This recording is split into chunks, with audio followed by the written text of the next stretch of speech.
Question number 13 start करेंगे आज अपन। Question number 13 है, सतीश, नितिन एंड अजय तीन पार्टनर है जिनका फिक्स्ड कैपिटल है 1,75,000 एंड 75,000। तीनों के करंट अकाउंट के बैलेंसेस भी दे रखे हैं। सतीश का 5,000 है, नितिन का 4,000 है, अजय का 2,500 डेबिट बैलेंस है यानी नेगेटिव बैलेंस है। पार्टनरशिप डीड में कुछ टर्म्स एंड कंडीशंस लिखी है। इंटरेस्ट ऑन कैपिटल 5% से दिया जाएगा।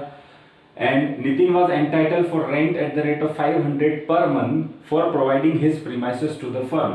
नितिन ने अपना कोई जगह थी जो पार्टनरशिप फर्म को दे दी यूज करने के लिए, उसके बदले में नितिन क्या ले रहा है? रेंट ले रहा है, और रेंट ले रहा है 500 रुपए पर मंथ। तो पूरे साल का कितना हो जाएगा? 500 इंटू 12 कर देंगे तो पूरे साल का रेंट हो जाएगा 6,000 रुपीज। अजय को सैलरी दी जाएगी 1,000 पर मंथ। 1,000 पर मंथ तो पूरे ईयर का हो जाएगा 1,000 इंटू 12 यानी 12,000। Profit of the firm were to be distributed as follows. जो प्रॉफिट आएगा फर्म का वो इस हिसाब से डिस्ट्रीब्यूट होगा। पहला 20,000 जो है कैपिटल रेशियो में डिस्ट्रीब्यूट होगा। नेक्स्ट 20,000 जो है वो 2:1 में डिस्ट्रीब्यूट होगा, और बाकी का जो बचा हुआ है वो इक्वली डिस्ट्रीब्यूट होगा, बराबर बराबर डिस्ट्रीब्यूट होगा। सारे एडजस्टमेंट करने से पहले का प्रॉफिट है 85,500। अब आपसे बोला गया है यहाँ पर आपको profit and loss appropriation account बनाना है एंड कैपिटल अकाउंट बनाने हैं और करंट अकाउंट भी बनाना है। ठीक है, तो अपन एक एक करके देखते हैं। सबसे पहले जो अपना प्रॉफिट है जो क्वेश्चन में दिया है वो अपन यहाँ पर लिखते हैं। तो बाय P&L अकाउंट प्रॉफिट। अब मैंने इसको इनर कॉलम में लिखा। क्यों लिखा? क्योंकि यहाँ पर एक पार्टनर को रेंट दिया जा रहा है, और रेंट जो है नॉर्मल एक्सपेंसेस है, वो एप्रोप्रिएशन ऑफ प्रॉफिट नहीं है, वो नॉर्मल एक्सपेंस है। तो वो प्रॉफिट एंड लॉस अकाउंट से सेट ऑफ होता है। मतलब यहां पर जो प्रॉफिट आएगा उसमें से माइनस होता है, ना कि इधर लिखाएगा। ठीक है, तो यहां पर प्रॉफिट आया 85,500, उसमें से 6,000 रुपए अपन ने रेंट के माइनस कर दिए। ये 6,000 कैसे आए? 500 रुपए एक महीने का रेंट था तो 12 महीने के हो गए 6,000 रुपए। तो यहां से मैंने माइनस कर दिए तो बचे कितने? 79,500 रुपीज। ठीक है, उसके बाद अब इंटरेस्ट ऑन कैपिटल देना है। इंटरेस्ट ऑन कैपिटल देना है आपको 5% से 5% से। तो ये कैलकुलेट होगा। सतीश का ओपनिंग कैपिटल है 1 लाख रुपए। 1 लाख का 5% होता है 5,000। नितिन का है 75,000, उसका 5% 3,750, और अजय का भी है 75,000, उसका 5% होगा 3,750। तीनों की टोटल करोगे तो 12,500 रुपीज यहाँ आ जाएगा। फिर क्वेश्चन में बोला गया है कि सैलरी देनी है अजय को। अजय को सैलरी देनी है 1,000 रुपए पर मंथ के हिसाब से। तो 12 महीने को कितना हो गया? 12,000 रुपए। तो ये टू सैलरी यहाँ पर लिख दी अपन ने 12,000 रुपए। ठीक है, अब अपने पास जो प्रॉफिट बचेगा उस प्रॉफिट को इन तीन टुकड़ों आपको डिस्ट्रीब्यूट करना है। अब कैसे करना है मैं समझाता हूँ। पहले तो प्रॉफिट निकालोगे। प्रॉफिट कैसे निकालोगे? 79,500 में से 12,500 माइनस करोगे और 12,000 माइनस करोगे, तो जो बचेगा वो कितना बचेगा? 55,000 रुपए बचेगा। अब इस 55,000 को पार्टनर्स में कैसे डिस्ट्रीब्यूट करना है उसके लिए मैंने चार्ट बनाया है। 55,000 रुपए ये जो है ये 55,000 के 3 पार्ट होंगे। पहला 20,000 का पार्ट कैपिटल रेशियो में डिस्ट्रीब्यूट होगा। उसका अगला 20,000 का पार्ट 2:1 में डिस्ट्रीब्यूट होगा, क्वेश्चन में लिखा है। उसका अगला जो बचा हुआ पार्ट है, तो 20 और 20 तो 40 हो गए, बचे कितने? 15,000। 15,000 इक्वली होगा। तो यहां पर 3 पार्टनर है तो इक्वल क्या रेशियो हो जाएगा? 1:1:1। ठीक है, इस तरह से डिस्ट्रीब्यूट होगा। अब कैपिटल रेशियो की बात करते हैं। कैपिटल तीनों की है 1,75,000 और 75,000, तो उनका रेशियो बन गया 100:75:75। इसको मैंने 25 से काट दिया। 25 से काटा तो ये आ गया 4:3:3। ठीक है, अब इसका मैं आपको चार्ट बना के बता देता हूं कि ये फिगर जो है ये कैसे कैलकुलेट हुए, ये अब मैं आपको बता देता हूं। ये मैंने चार्ट बना रखा है। टोटल प्रॉफिट आया आपने उस क्वेश्चन के अंदर 55,000 का। उसके 3 पार्ट कर दिए। क्वेश्चन में बोला है पहला 20,000 का पार्ट कैपिटल रेशियो में बटेगा, जो कि हो गया 100, 75, 75। अभी मैंने आपको बताया इसको 25 से मैंने डिवाइड कर दिया तो 4:3:3 हो गया। ठीक है, अब इसका टोटल कितना हो जाएगा? 4 और 3 7 और 3 10। ठीक है, तो 4/10, 3/10 और 3/10 हो जाएगा। अगला 20,000 का पार्ट जो है 2:1 में डिस्ट्रीब्यूट होगा। तो 2 और 2 4 और 1 5, तो 2/5, 2/5 और 1/5 हो जाएगा। बचा हुआ जो 15,000 है वो इक्वली हो जाएगा। इक्वली यानी 1/3, 1/3 और 1/3 हो जाएगा।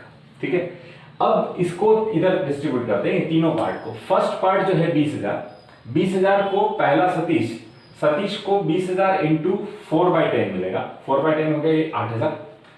इसको मिलेगा 20,000 इंटू 3/10, ये 3/10 6,000, और इसको मिलेगा 20,000 इंटू 3/10 अजय को, ये 6,000। ये तो पहला पार्ट हो गया। अब दूसरा पार्ट होता है 20,000 का, ये 20,000 का, ये 2:1 में बैठेगा। सतीश को 20,000 इंटू 2/5 8,000, फिर वापिस अगेन 20,000 इंटू 2/5 8,000, फिर लास्ट वाले का कितना 1/5, तो 20,000 इंटू 1/5 4,000। ये हो गया सेकंड पार्ट। अब बात करते हैं थर्ड पार्ट की। थर्ड पार्ट में सतीश, नितिन और अजय तीनों को 1/3 मिलेगा, तो 15,000 इंटू 1/3 5,000, 15,000 इंटू 1/3 5,000, 15,000 इंटू 1/3 5,000 रुपए। ठीक है, अब इनकी टोटल कर लेते हैं। सतीश की टोटल जो प्रॉफिट आपको profit and loss appropriation account में बताना है, वो तीनों का जोड़ के बताना है। तो अब सतीश का जोड़ देते हैं। 8,000 तो ये, 8,000 ये और 5,000 ये, 8,000 8,000 और 5,000 टोटल 21,000। नितिन का 6,000 ये, 8,000 ये और 5,000 ये, 6,000 ये, 8,000 ये, 5,000 ये, टोटल 19,000। और अजय का 6,000 ये, 4,000 ये और 5,000 ये, 6 4 और 5 टोटल 15,000। इस तरह से प्रॉफिट डिस्ट्रीब्यूट होगा। अब अपन इसका पार्टनर्स कैपिटल अकाउंट को देखते हैं। पार्टनर्स कैपिटल अकाउंट देखते हैं। आपको इसमें फिक्स्ड मेथड यूज करना है, क्योंकि क्वेश्चन में बोला है आपको पार्टनर्स कैपिटल अकाउंट भी बनाना है और पार्टनर्स करंट अकाउंट भी बनाना है। और मैंने आपको जो डिटेल वीडियो पहले वाला था उसमें बता दिया था कि जब भी फिक्स्ड मेथड अप्लाई करते हैं तो यहाँ पर 2 अकाउंट बनते हैं, एक पार्टनर्स कैपिटल अकाउंट बनता है और एक पार्टनर्स करंट अकाउंट बनता है। तो मैंने ये दोनों अकाउंट यहाँ पर बना दिए हैं। पार्टनर्स कैपिटल अकाउंट के अंदर सिर्फ 4 चीजें आती है और वो भी फिक्स्ड नेचर की आती है। जो ओपनिंग बैलेंस होता है फिक्स्ड वो, उसके बाद और एडिशनल कैपिटल लगाते हैं वो, विड्रॉवल ऑफ कैपिटल और क्लोजिंग बैलेंस, ये 4 चीजें आती है। अब इस क्वेश्चन के अंदर सिर्फ ओपनिंग बैलेंस दे रखा है, ना तो कोई एडिशनल पैसा लगाया है ना कोई पैसा विड्रॉ किया है। तो इस पार्ट के अंदर और कुछ होना नहीं है। जितना ओपनिंग बैलेंस है उतना की उतना ही क्या हो जाएगा, क्लोजिंग बैलेंस हो जाएगा, क्योंकि और कोई इंफॉर्मेशन क्वेश्चन में नहीं दी गई है। तो बस इसमें आपको कुछ नहीं करना है, ओपनिंग बैलेंस यहाँ पर आपने लिखा और उसके बाद इसी का क्लोजिंग बैलेंस आपने लिखा। ये ओपनिंग बैलेंस मैंने फिक्स्ड कैपिटल का लिया है, ध्यान रखना, और इस पार्ट के अंदर फिक्स्ड कैपिटल का बैलेंस ही आता है। अब सेकंड पार्ट आता है partners current account. Partners current account के अंदर करंट ईयर के ट्रांजैक्शन सारे आएंगे, करंट नेचर के ट्रांजैक्शन सारे आएंगे। तो ओपनिंग बैलेंस करंट अकाउंट का भी आपको क्वेश्चन में दिया है। सतीश का 5,000 दिया है, नितिन का 4,000 दिया है, ब्रैकेट में लिखा है क्रेडिट। तो कैपिटल का ओपनिंग बैलेंस क्रेडिट ही होता है अगर पॉजिटिव होगा तो, और अगर डेबिट बैलेंस दिया है मतलब वो नेगेटिव है। तो यहां पर अजय का जो है वो डेबिट बैलेंस दिया है, इसलिए मैंने डेबिट साइड में लिख दिया, यानी नेगेटिव साइड में लिख दिया टू बैलेंस बीडी 2,500 रुपए। ठीक है, बाकी का डैश डैश हो जाएगा। इंटरेस्ट ऑन कैपिटल से पार्टनर्स का कैपिटल अकाउंट क्या होगा, बढ़ेगा। तो जो भी चीजें बढ़ती है कैपिटल अकाउंट में वो क्रेडिट में लिखाती है। तो इंटरेस्ट ऑन कैपिटल अपन ने देख ही लिया, 5,000 3750 और 3750 ये होगा, ये क्रेडिट साइड में लिखाएगा। रेंट पार्टनर को मिला, उससे क्या उसकी कैपिटल बढ़ेगी, तो ये 6,000 हो जाएगा। सैलरी पार्टनर को मिली, उससे कैपिटल बढ़ी, इसलिए उसको 12,000 यहाँ पर मैंने क्रेडिट कर दी। और प्रॉफिट एंड लॉस एप्रोप्रिएशन में प्रॉफिट में हिस्सा मिला, तो उससे भी क्या हुआ, पार्टनर्स का कैपिटल अकाउंट क्या होगा, बढ़ेगा। प्रॉफिट जो है ऐड होता है कैपिटल के अंदर, इसलिए वो यहाँ पर क्रेडिट हो गया 21,000 19,000 और 15,000। मतलब हर वो चीज जिससे कैपिटल आपकी इंक्रीज होती है वो क्रेडिट साइड में लिखाएगी, हर वो चीज जिससे कैपिटल आपकी कम होती है वो डेबिट साइड में लिखाएगी। ठीक है, डेबिट में और कोई ट्रांजेक्शन्स नहीं है, तो आपको लास्ट में क्लोजिंग बैलेंस निकाल देना है। इन सब की टोटल आ गई 31,000 में इधर कुछ है ही नहीं माइनस करने के लिए, 31 रह जाएगा। इधर 32,750 है, इधर कुछ नहीं है, वापस ये सेम का सेम रह जाएगा।